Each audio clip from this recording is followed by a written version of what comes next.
Hi, I'm Tom. This is Lucy, and this is Kitty Help Desk.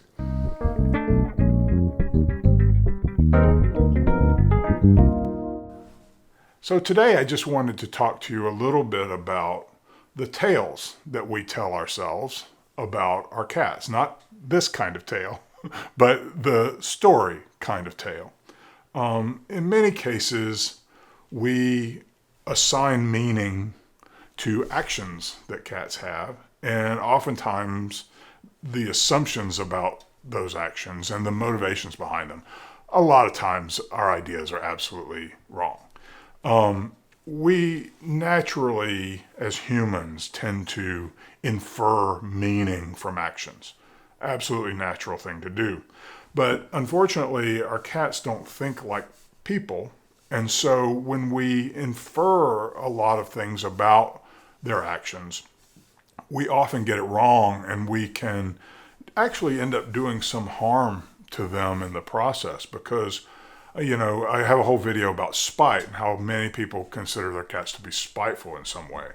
That really hurts them because it's presuming a particular motivation that doesn't really exist. Now, people will have all kinds of different tales that they tell about their cats. Some of them are about the cat's origins and how much the cat experienced terrible things in the past. In many cases, they will be about a cat's emotional state in relationship with the person. And in most cases, all these things are sort of just manufactured ideas that have very little to do with reality. Because in reality, most of a cat's behaviors are not focused on things like spite or anger, because that's not productive. You have to consider that cats in the wild are constantly sort of running equations about calories in versus calories out. They got to take in enough food to keep them going, and every action that they take is an expenditure of that energy. And those expenditures can exceed the intake of calories or they're not going to survive. So every expenditure of calories, of energy, all those expenditures have to have a reason for them. They have to have, in essence, some kind of reward, some sort of payoff.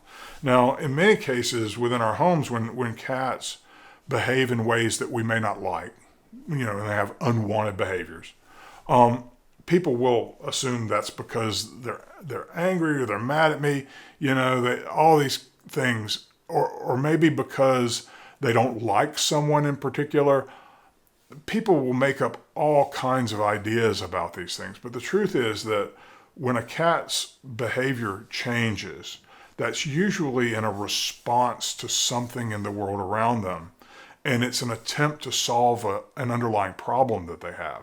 When we make big assumptions about them, having like human style motivations, then we're doing them a disservice and we're taking away part of our ability to help them, because the only way we can really help them is by trying to figure out what problem do they perceive, what is the problem in their world that they're trying to solve with this behavior, and then solving that problem rather than approaching them from the outside or trying to control them, or maybe by reacting emotionally to what we're presuming to be an emotional response from them that may not actually exist.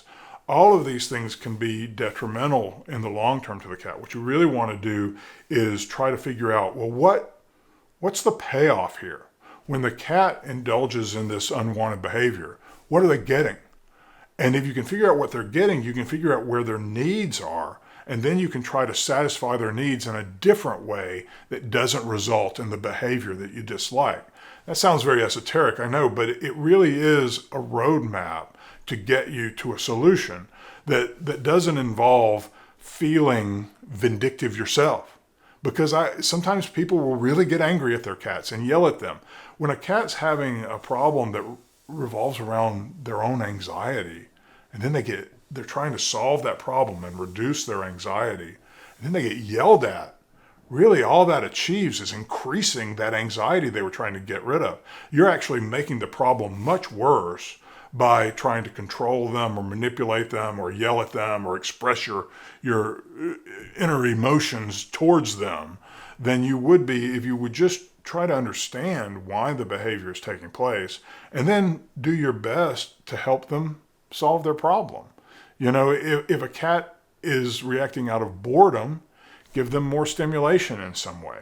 If the cat is reacting out of some aversive scent that you've brought into the home that they really can't stand, then, you know, you can eventually figure that out and remove that scent so that they don't have to be confronted with it day in and day out. When they start avoiding things, that's a message to you that something is bothering them, and that's now a cue for you to try to help them rather than try to make up some elaborate story about why they're mad at you.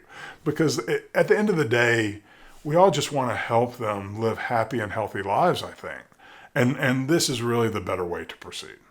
So thanks for watching. Please like and subscribe, and I'll see you next time. Thanks. Bye.